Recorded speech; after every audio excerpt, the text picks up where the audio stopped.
even during the regular season meetings, you guys did a really good job of keeping Powell from a lot of the alley-oops, and you were able to do that again.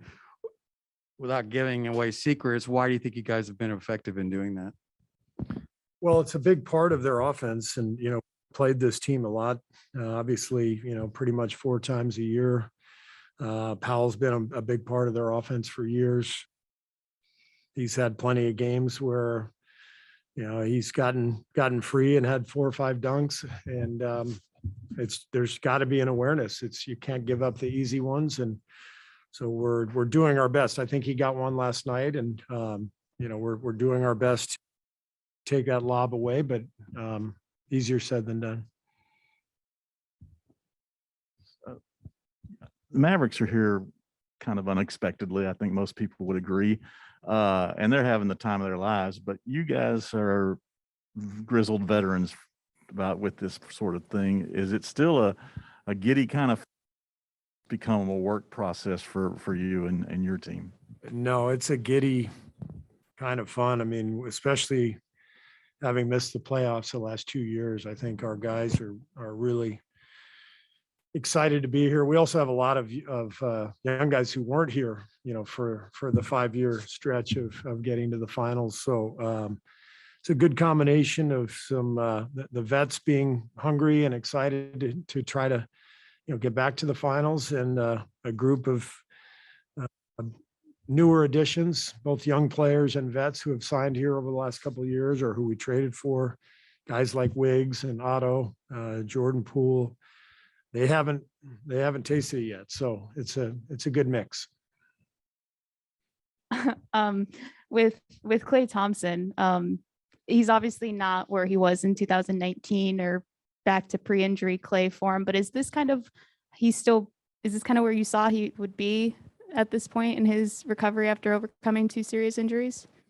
Yeah, I mean, I think the biggest thing when Klay came back in January was that it would take some time, but that there was a good 4 months before the playoffs would start, and so he had the time to get his legs underneath him and to put the work in, and I think he's gotten more and more consistent as time has gone by. So he's in a good place. He's playing really well for us. So we're thrilled to have him back.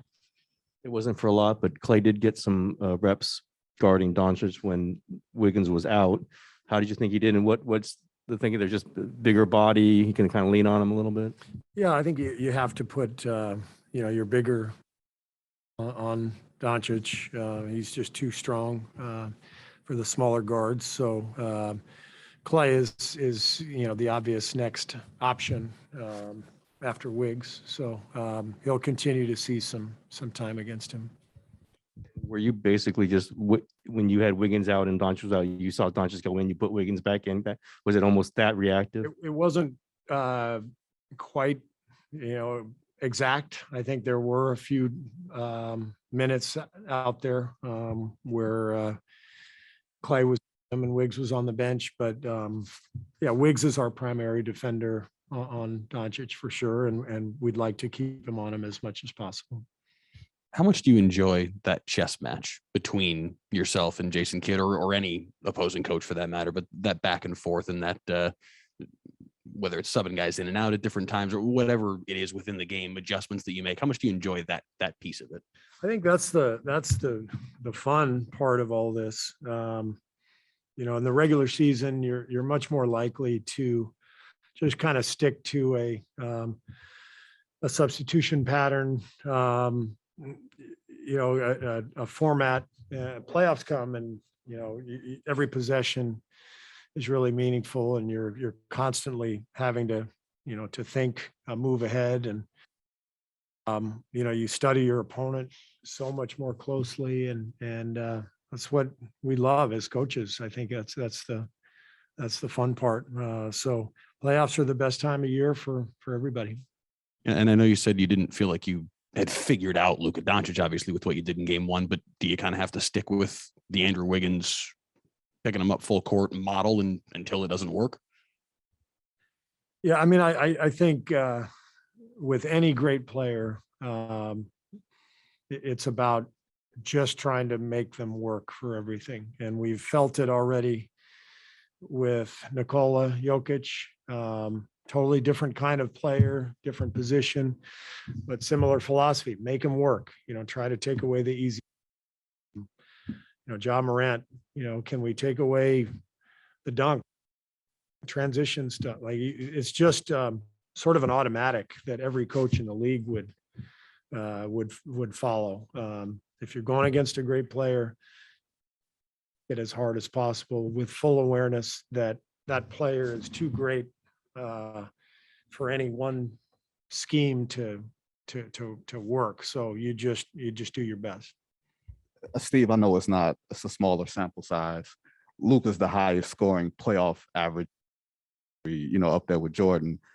So as a coach, is it a certain amount that you will concede and say, I want to keep him 5 to under 40? Is it some defensively, especially because they don't give up a lot of shots, got 80, 60 that you want to keep? I don't really look at field goal attempts or points. I look at the, are we giving up easy stuff? Free throws, transition. You just try to take away as many easy baskets as possible and make your opponent have to make difficult shots. That's what it comes down to. Typical playoff question, but when you win like this, do you start anticipating their adjustments? Do you spitball them? Do you adjust before they adjust to react to the adjustment you think they're going to adjust to? Yeah, you think about all that stuff, and we talk about that in our coaches' meetings. And do they change their lineup at all? Do they change combinations? Do they, try to do certain things? We try to pinpoint stuff from our own team where we might be vulnerable. If you were coaching against us, what would you do? And we have that debate internally, and I think most teams do that. So you can't predict it, but you can try to be prepared for different things that might come. Seemed like there was some chatter after the Memphis series about how important it was for Draymond to be aggressive offensively. I'm curious how you thought he played last night, and if the impact of him looking for his shot now and then is emotional or practical.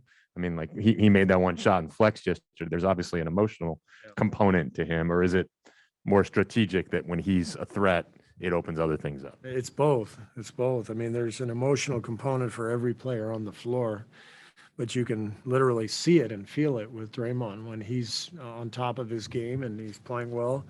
The whole crowd feels it. Our gym lights up. So I think strategically, there's no question if people are going to play off of him.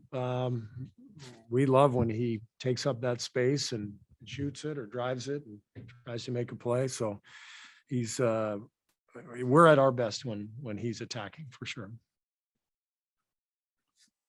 Do you expect this series to get maybe a little bit nastier as it goes along? Of course.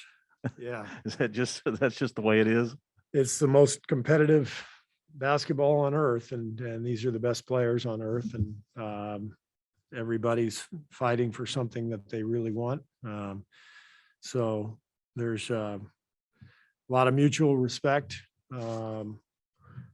but at some point in the series, and it's always been this way for me as a player or a coach. It's just after a couple games, it just starts to get testy because both sides want it so badly, and it's nothing personal. It's competition.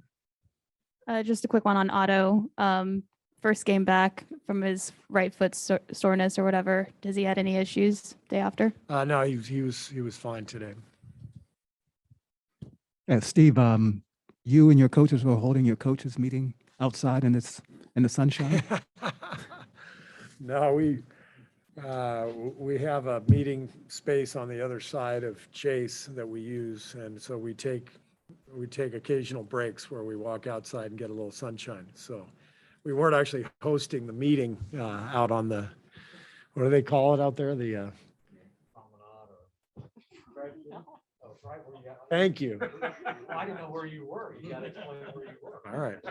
You're hiding from him. We did not have our coaches meeting at Thrive City. Steve, I don't know if Wiseman's been on the floor. I'm not at practice every day, but he's down there doing his. Wiseman? Yeah, Yeah. he's been doing, he's down there with Ron and the coaches working. I mean, what value does this have for him to be part of these playoff practices and just, still there every day and involved and just seeing what's happening? Yeah, it's important for him to feel it and to see it, to see the preparation, to feel the emotion, the ups and downs, the rhythm of the playoffs. So obviously we wish he could be healthy and playing, but this is important experience for him anyway.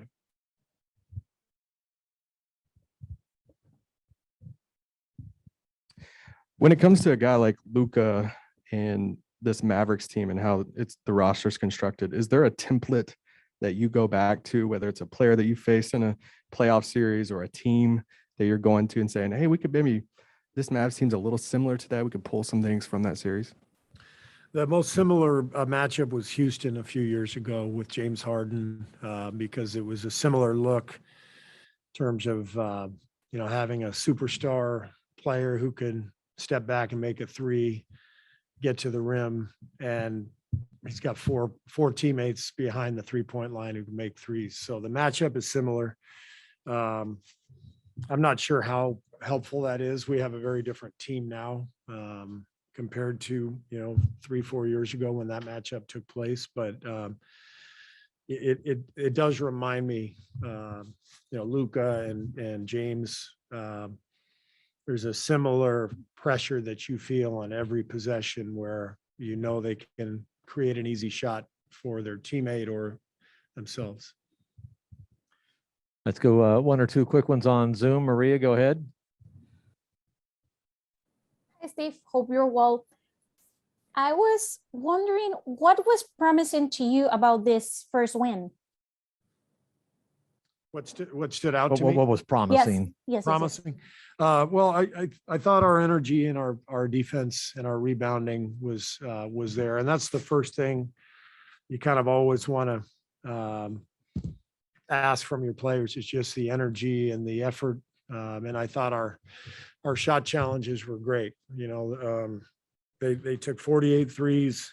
It's a lot of effort to get out and challenge shots all game and still cover the paint. And so our guys worked really hard and competed well. And I think that's the first step. And as you go during the series, you start tendencies, you start to get to know player tendencies, and you've got to improve with each game. And that's what we're trying to do. Monty Poole, go ahead. Hey, Steve. How important is it that you guys are able to sort of dictate the pace of the game like you did last night and get as many transition points as you possibly can so they can't set up their half-court defense? Yeah, it's interesting, Monty, because I felt like we pushed the ball well in transition. And then you look at the pace, at the end of the game, and the pace was 95, which is really low. So it's going to be really hard for us to speed Dallas up. I mean, the way they play, they're in full control of their offensive possessions. They take care of the ball.